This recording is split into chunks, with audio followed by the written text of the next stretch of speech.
Hello, and namaste. Welcome back to my channel, The Reaction Story. My name is Sneha, and in today's video, I am going to react on 30 things about the USA I can't live without anymore by Feli from Germany. Well, it's very obvious when you shuffle a city to city, you find many differences, and sometimes drastic changes in your lifestyle that you can't live without anymore. And that's happened with me as well, because before marriage I lived in New Delhi, and after marriage when I settled to Punjab, believe me, it's taking too much time to accept the lifestyle of Punjab, because the language is totally different. And whenever I say a single word to anyone in Punjab, they just pick me in just a second that you are not from Punjab, you were outside from Punjab. And I was like, okay. So they all are, sometimes the people behaving weird, and sometimes they were like, you were not from Punjab, you were not from here. So somewhere I also feel very difficulties. It's very obvious because it's effect in your lifestyle very much. So I'm really very excited to know that what the things about this girl is talking about. So let's watch this video first, and then we talk about this video. So without wasting any time, let's get into this video. The US, so what do I really think of this country after all this time?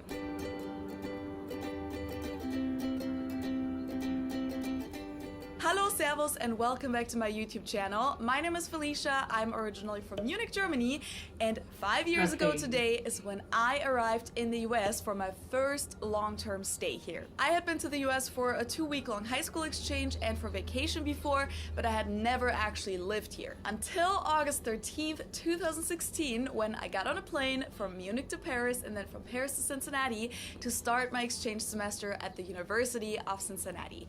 And what was supposed to be just a 5-month-long stay turned into me coming back over and over again on different visas until I received my green card in September 2019. Number one on my list of things about the US that I don't want to live without anymore is air conditioning. As you guys know, it's pretty normal in the US to have air conditioning in buildings, whether that's stores, public buildings, or private homes. More modern buildings even have central air conditioning usually, where the air gets circulated through these air vents that you'll find in every room. Now, why is this so special? For those of you who don't know, in Europe and actually in most countries of the world, it's actually not standard to have air conditioning inside of buildings. Now, in one of my pretty early videos, I actually said that I wasn't a big fan of central AC, and many of you guys commented that I wouldn't say that if I lived in a hotter area. Now, first of all, Cincinnati does get extremely hot and especially humid in the summer. This year it's been fluctuating a little bit more, but usually from about April to September,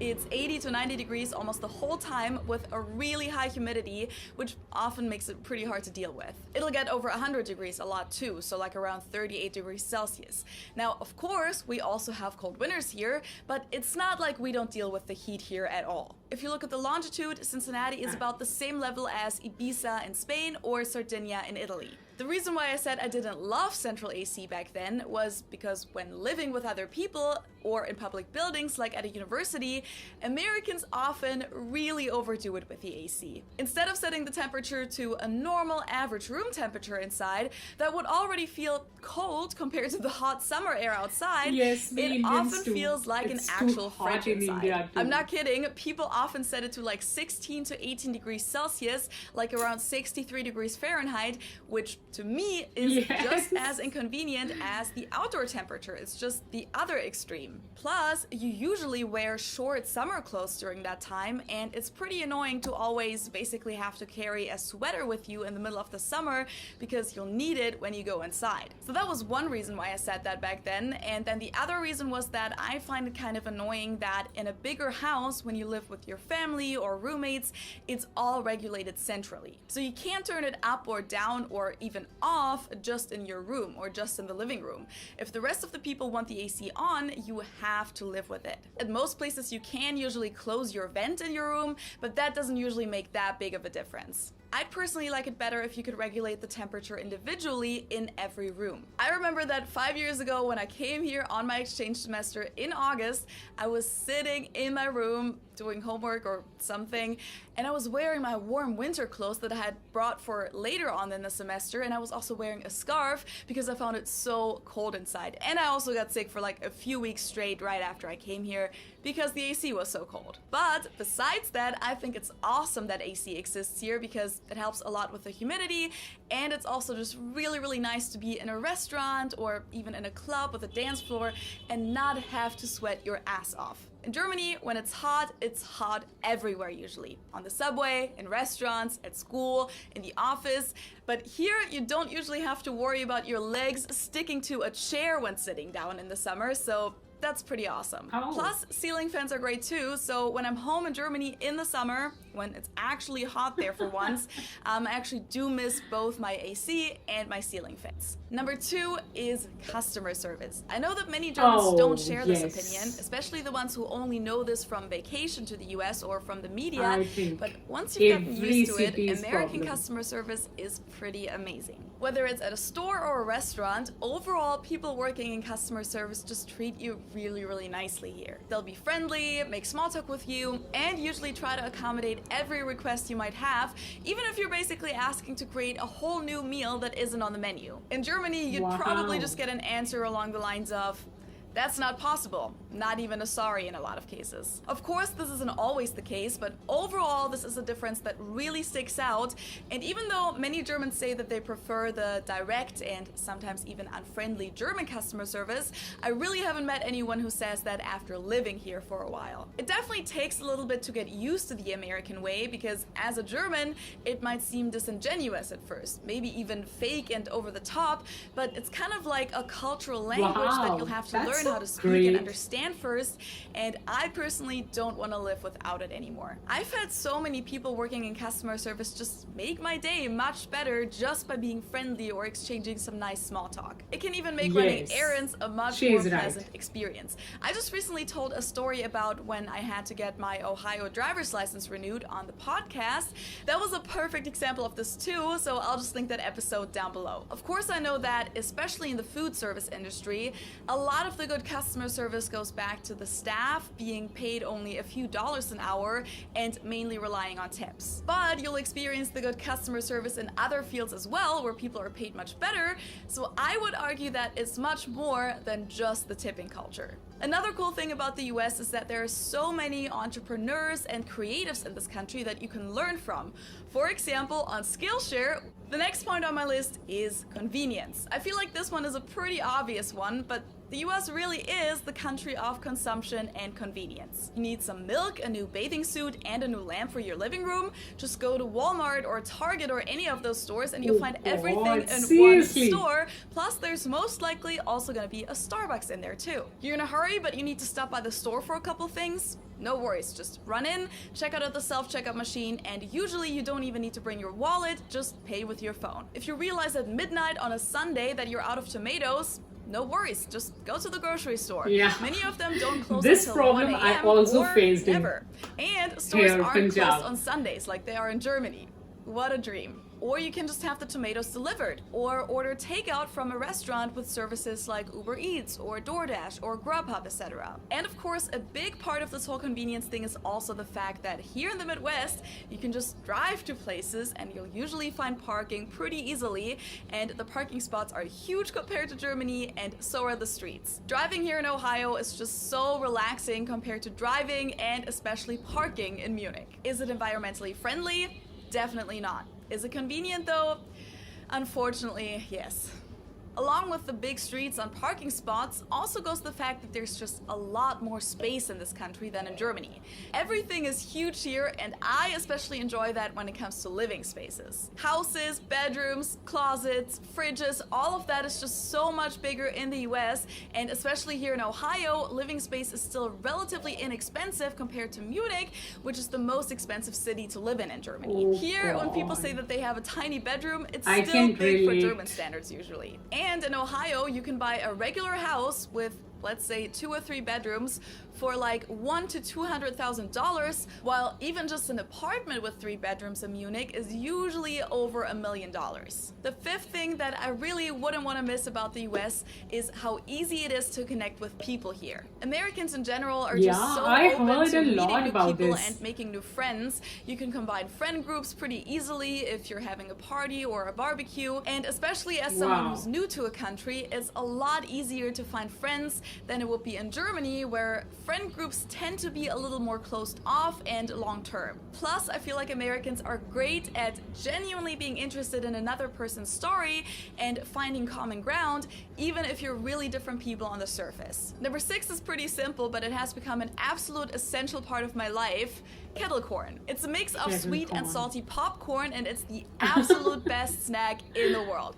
The best store brand for kettle corn is Boom Chicka Pop, by the way. They're not sponsoring me, even though they should, so if anyone working for Boom Chicka Pop is watching, shoot me an email. But jokes aside, in Germany it's actually standard to eat sweet popcorn at the movie theater. So if you don't specify otherwise, ordering popcorn means ordering sweet popcorn. Not even mixed, just sweet. In the US, popcorn is salty by default and often has a butter sauce on top, so it's more of a salty and buttery snack, and they'll also put things like cheese powder on it, which has grown on me, to be honest, but the creme de la creme is still kettle corn. Number 7 is carpet in houses.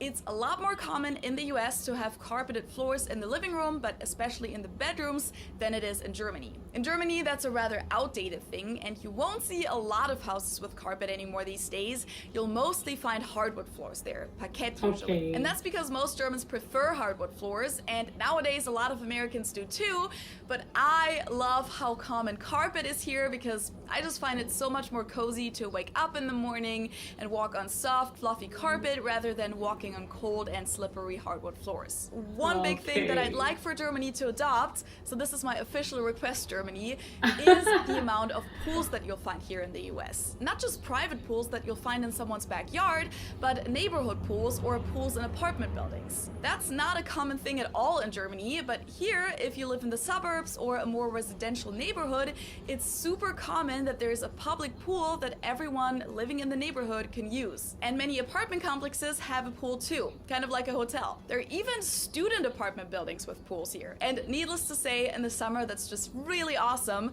You either have a pool in your own neighborhood or you'll go to the one in your friend's neighborhood or building, and they often have public grills too. The next thing that I love here in the US in my daily life is the bar culture. I feel like overall it's a much bigger bar/pub culture here than in Germany, especially compared to Munich, where we don't have a lot of bars where you just go in and get a drink at the bar and then stand around or sit on a bar stool. Most places have table service, and if you want to go party, you'll usually go to a club where you'll have to pay a cover fee and where the party doesn't really start until 1 a.m. or later. Here in the US, I just love how many, let's call them non-binding bars there are, where nobody cares whether you order something or not, and you can just get a beer for $3, or at least here in Cincinnati you can, and you can hang out, and many bars even have a dance floor too. No cover fee, and since in Ohio and many other American states the sale of alcohol has to end by 2 a.m., most bars close at 2 or 2:30 a.m. Sounds early, and you might wonder, why would I like that? Well, I like it because it means that people start partying much earlier, and I get to go to sleep at pretty much my normal sleep time because I'm a night owl,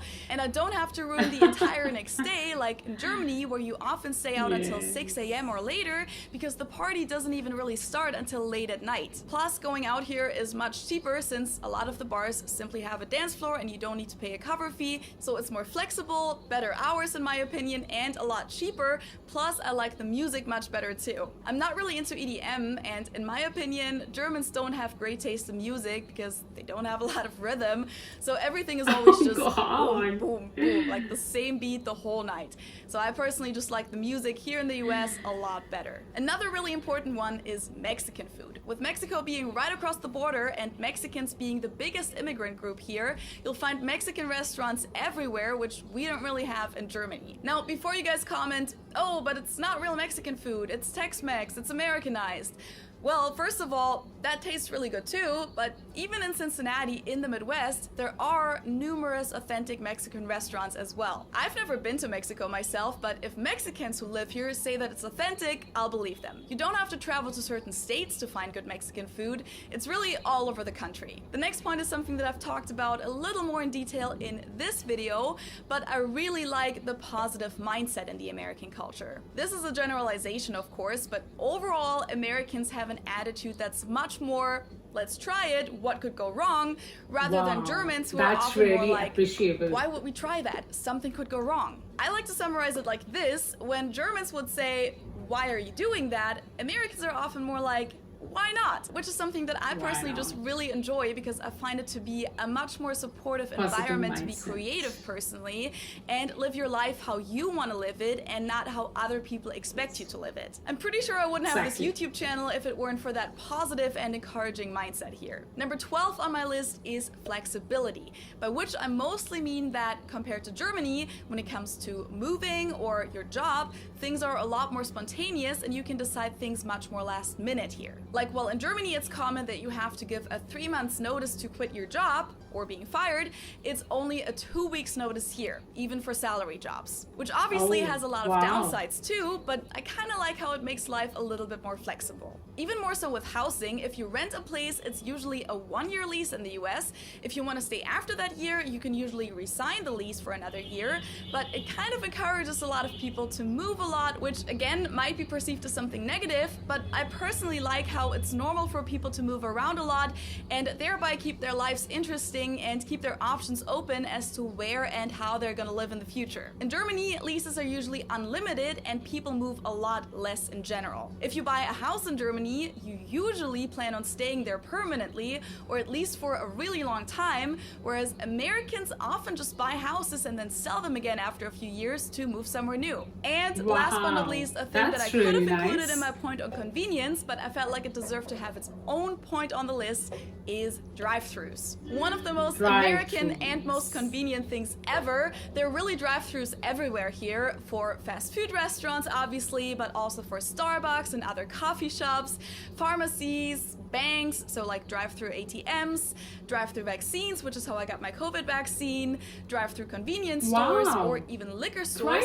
And apparently there are even drive-through wedding chapels. You can definitely call it lazy, but it's also part of that American convenience that has kind of seduced me in a way. It's just so comfortable to be in your own car, not worrying about what you look like really, waiting in line while sitting down with your own music, but still getting food and completing other errands. And that wraps up my list of 13 things about the US that I don't want to live without anymore after living here for 5 years. Let me know where you disagree with me or where you agree in the comments below, and also what kinds of follow-up questions you have for me. And of course, stay tuned for my counterpart video of the things that even after 5 years in the US, I still can't get used to. I hope you guys liked this video. Thank you so much for all of your support over the last 3 years that I've had. Okay, so this video is really very interesting and amazing, and the things she was talking about in this video, I can definitely agree with her, because sometimes when your body and your personality is used to some particular lifestyle, it's actually very hard to change overall the personality and lifestyle. It's exactly not very easy, and I really agree with her with each of her points, because yes, especially as she talking about the central AC, she was talking, yes, India is also very hot.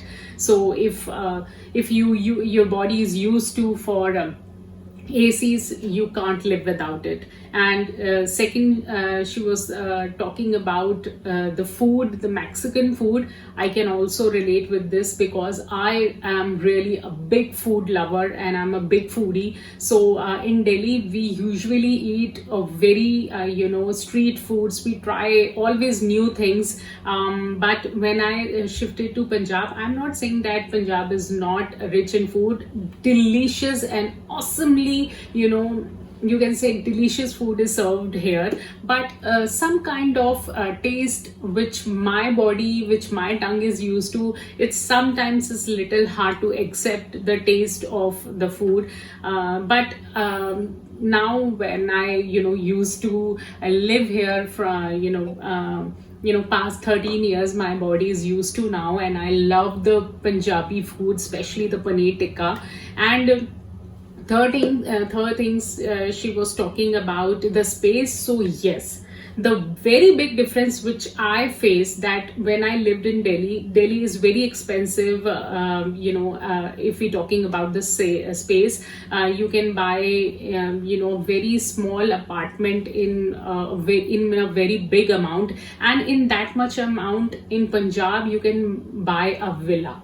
So this is a very big difference, which I really appreciate in Punjab, that here space is very very cheap. So I enjoyed my home, because my home is very big if I am compared to my Delhi house. In Delhi we were living in flat in that much of amount of price, and in that amount we can buy our villa here. So that's really very plus point. And I really love whatever she was whatever points she was, specific points she was talking. I really like this video, and I can relate myself and agree with each and every point with her.